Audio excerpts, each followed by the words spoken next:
What does this airplane, and this airplane all have in common? Let's find out on Celebrating Aviation with Mike Mashat. What these three aircraft, actually I'll throw in a fourth just for good measure, all these airplanes have in common two things. They were never built or flown, and they were all supersonic transports, or SSTs. How many were there? Well, between concepts, mock-ups, actual airplanes, quite a few.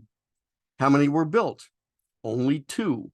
Of these, how many flew in sustained scheduled service worldwide for the better part of 30 years? The answer, only one. We'll be looking at this airplane in detail in this presentation.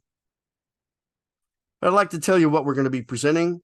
We're going to look at some history of supersonic flight, what people thought supersonic transports would look like. We'll be looking at mock-ups, actual airplanes, and stay tuned because at the end, we're going to take you up for a flight in the Concorde in the cockpit.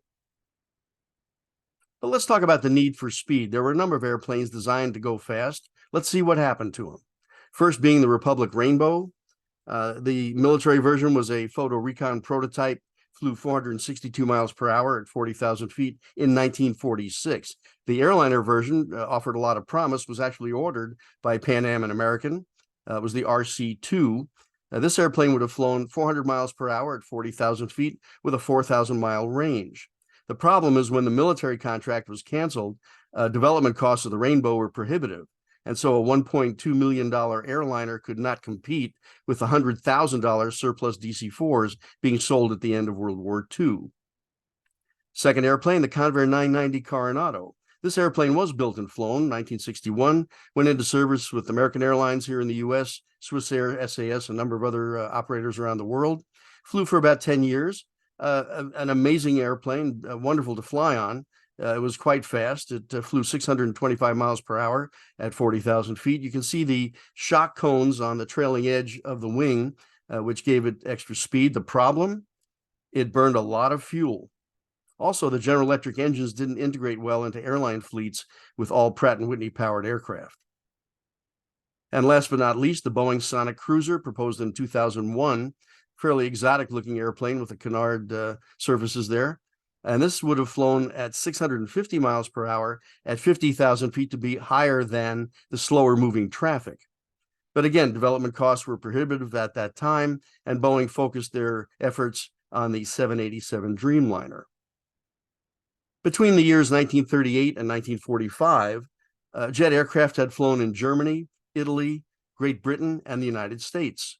But the big breakthrough was 1947. October 14th, man flew faster than the speed of sound. And I have to give credit to the LA Times artist. He did a pretty good job guessing what the mystery plane would look like. It was actually this, the Bell X-1. By 1948, Great Britain had its first supersonic airplane. 1952, the world's first jet airliner. A year later, first flight to twice the speed of sound, the Douglas Skyrocket, flew to Mach 2.005. Remember that number. We're going to talk about it later. 1954, America's first jet transport, the Boeing 367-80, predecessor to the Boeing 707 airliner. France joined the jet airliner club in 1955 with the Elegant Caravelle, world's first jet to have rear-mounted engines. 1956, the United States and Great Britain both had Mach 2 aircraft, setting world records, the 104 and the Ferry Delta II. 1958, France had its first Mach 2 airplane. And in October of 1958, British Overseas Airways Corporation launched the first transatlantic passenger jet service with the Comet 4, beating the United States by 2 weeks. In the early 60s, there were several supersonic airliner concepts. The French had the Super Caravelle, and in Great Britain, there was a concept for an airliner that joined forces with the French consortium and then created the company that built Concorde. But in 1963, an interesting thing happened. Pan American World Airways President Juan Trippe, who was flying 707s that you see at the top there at the time, ordered 6 Concordes with 2 options. This didn't go over very well with U.S. President Kennedy. And so what had been science fiction supersonic airliners up to that point suddenly became the U.S. SST program, which was launched that year. And there were concepts from Douglas, from North American. If this airplane looks familiar, it's because it was based on this airplane, the B-70 strategic bomber. Lockheed had the CL, commercial Lockheed 823. This was refined and redesigned into the double delta Lockheed L2000. And Boeing, of course, having its SST being twice as large and twice as fast as the 707, it could only be called the 2707. By 1963, the world was taking notice in Aviation Week magazine. They were covering the evolution of supersonic designs seen here in the NASA Langley wind tunnel. And by 1964, there were actual airplanes flying at Mach 3. The B-70 bomber, the SR-71 Blackbird, and the North American X-15 was the world's first hypersonic airplane, reaching Mach 6 by that year. And of course, there were the models. You didn't think I was going to do a video without a model box top, did you? If you were one of Max's glue troopers, raise your hand if you built one of these kits. And a shout out to my dear friend Max of Max's Models, the best model channel on YouTube. Check it out. By 1967, the U.S. designs had been whittled down to Lockheed and Boeing, were given awards for design studies. And this evolved into wind tunnel models and mock-ups, full size. Take a look at this thing, this mammoth airplane. Look at the figure standing on the wing there. It gives you an idea of the scale. Can you imagine this backing into one of the alleys at LAX? Wow. But it was a look at the future. Here you have stewardesses, as they were called back in those days, complete with space helmet. And it was a very futuristic look at what people thought was going to be the next step in commercial air transport. Boeing's design was the 2707-100, a variable geometry airplane with a conventional tail. Here we see a wind tunnel model, and notice the tail on this one resembles quite a bit the 727 horizontal stabilizer. But the design was finalized into the 2707-200, and Boeing engineers were now developing a variable geometry aircraft that you see here. This was an impressive mock-up in Seattle. The airplane was over 300 feet long, 180-foot wingspan with the wings extended, would cruise at Mach 2.7 and carry between 277 and 300 passengers, depending on the cabin configuration. It was powered by four 64,500-pound thrust General Electric turbojets, would have had a ceiling of 73,000 feet and a range of 4,250 miles. Also with the mock-up, there was a fully articulated droop nose, and airline crews could actually sit in and look at a screen and get an idea of what it would be like to fly this airplane. Gee, I wonder what that cutaway model would go for on eBay today. And this gives you an idea of the just massive size of this airplane. How would you do a pre-flight? But it was an impressive mock-up nevertheless. Over in Europe, in 1967, there was a full-size mock-up of the Concorde. This is interesting. It was built for the Paris Air Show that year, and it entered the Guinness World Book of Records by becoming the largest structure ever built using super glue. I know.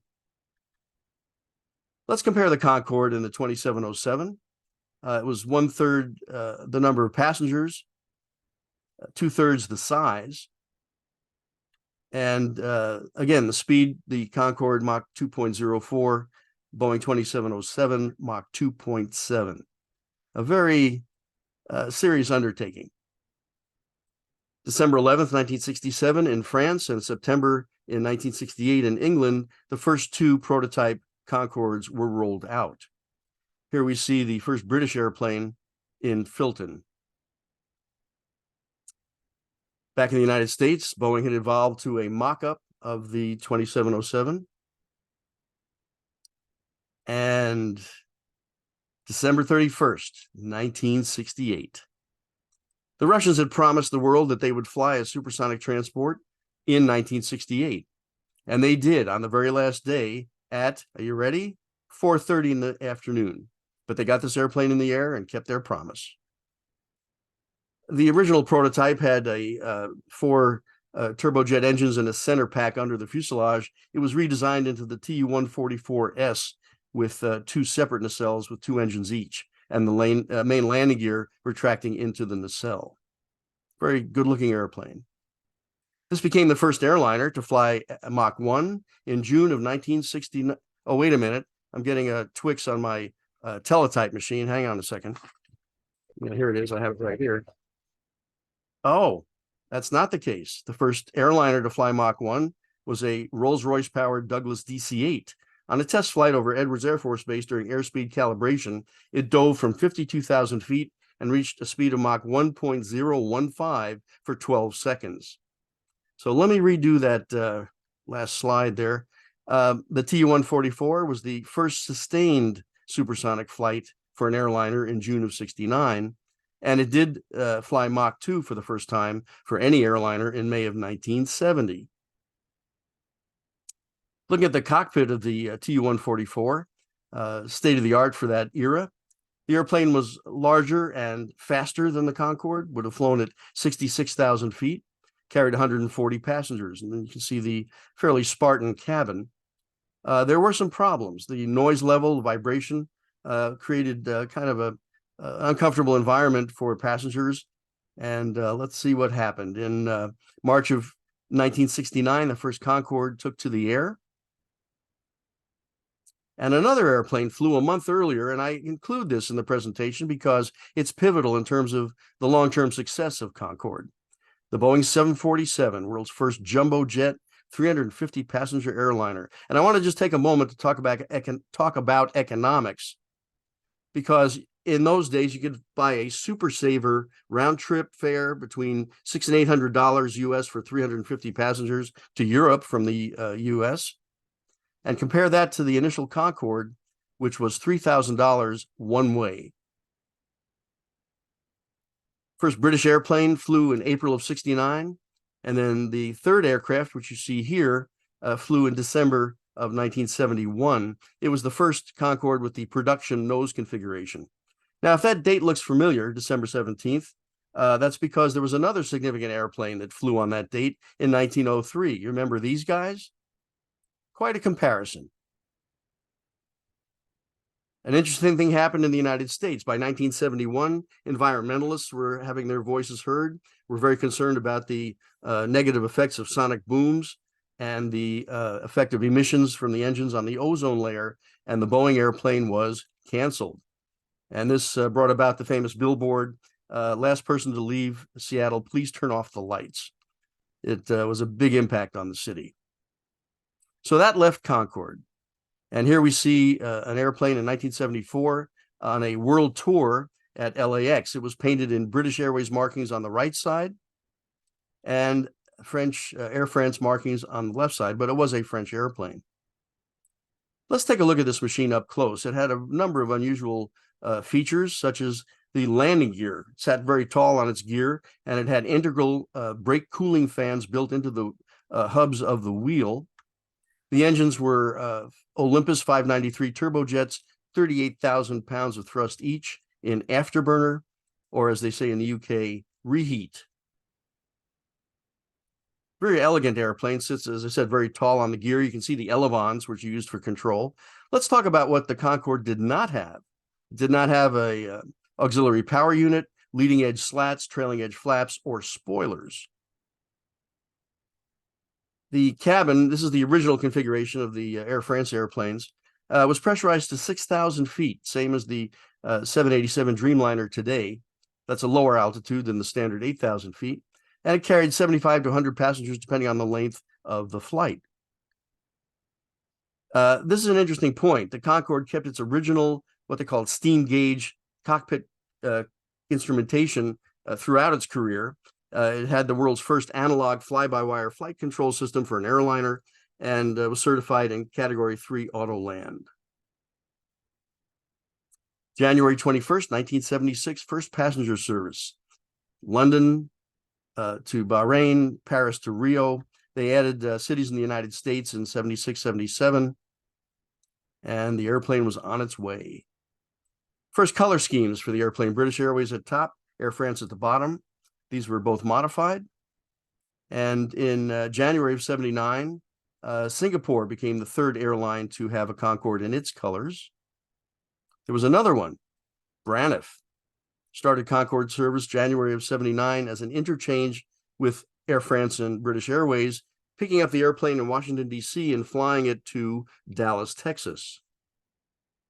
I was all excited. I actually got a flight on this airplane, and I was all prepared. I had 10 rolls of film. I was going to take pictures of the Braniff markings. Would you like to see what a Braniff Concorde looks like at Dulles Airport? Looks like that.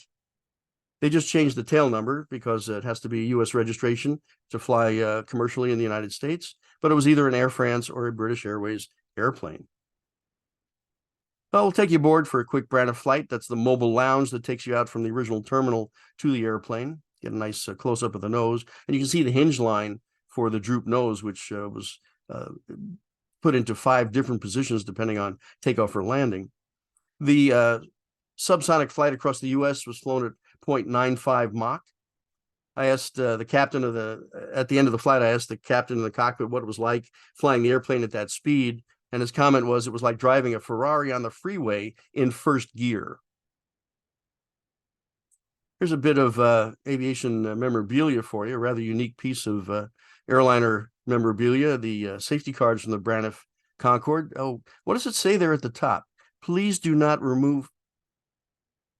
Here's a photo of the airplane at Dallas.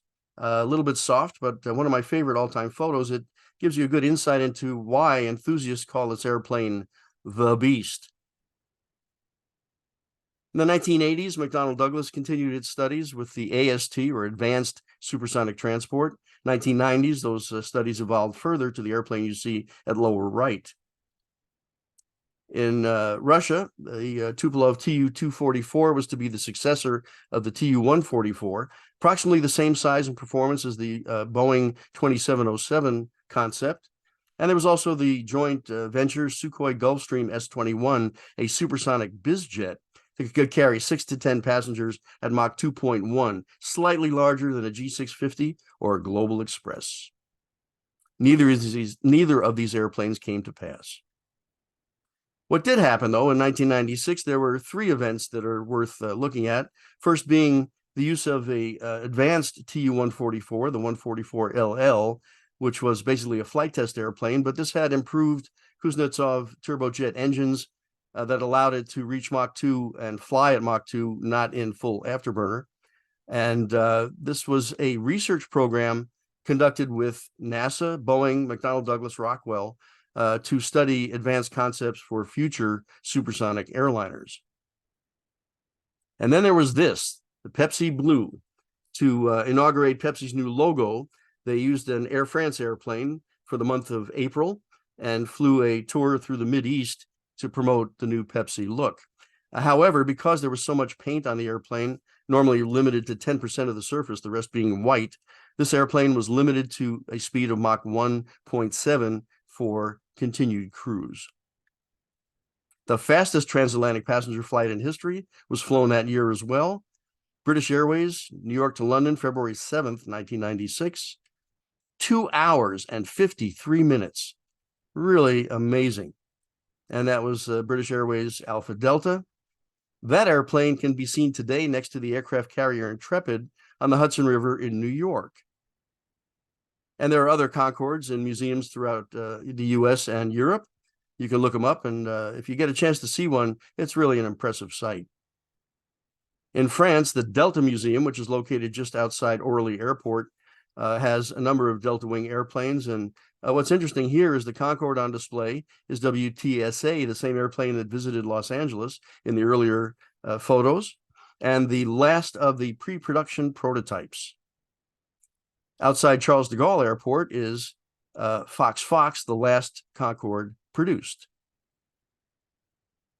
And then there was this. On July 25th, 2000, Air France charter flight 4590 left Charles de Gaulle Airport, and after more than 40,000 flights and 900,000 flight hours, the Concorde suffered its first fatal accident. There are many excellent detailed descriptions of what happened on YouTube. I'm not going to go into the details here, but it was a turning point because with a combination of the Paris accident, the post 9/11 travel slump, and the increasing operating costs, one-way fares climbed to $10,000. The final Concorde passenger flight was made in October of 2003, JFK to London, British Airways. Picture of the actual airplane climbing out of JFK in New York. And then I had the cockpit from New York, and here we are taking off out of JFK, going into the noise abatement turn over Jamaica Bay. And if you look carefully, just above the glare shield, you can see the Twin Towers of the World Trade Center. The airplane has a 7,000 foot per minute rate of climb after takeoff. And here we are at altitude. This composite photo shows the main instrument panel and part of the flight engineer panel. And I'll call your attention to the digital readouts that are about halfway up the screen there. We're flying at this point at Mach 2. Outside skin temperature of the airplane is 225 degrees Fahrenheit, 107 degrees centigrade. And we're passing through 56,900 feet on our way to the peak altitude of 60,000. And here's what the world looks like from that altitude. I remember looking down and seeing a Boeing 767 about 30,000 feet below us, and it looked like it was backing up. But here we are passing through Mach 2, and you can just begin to discern the curvature of the Earth. Back in the cabin, you can see now we've reached Mach 2.03. You remember the Douglas skyrocket?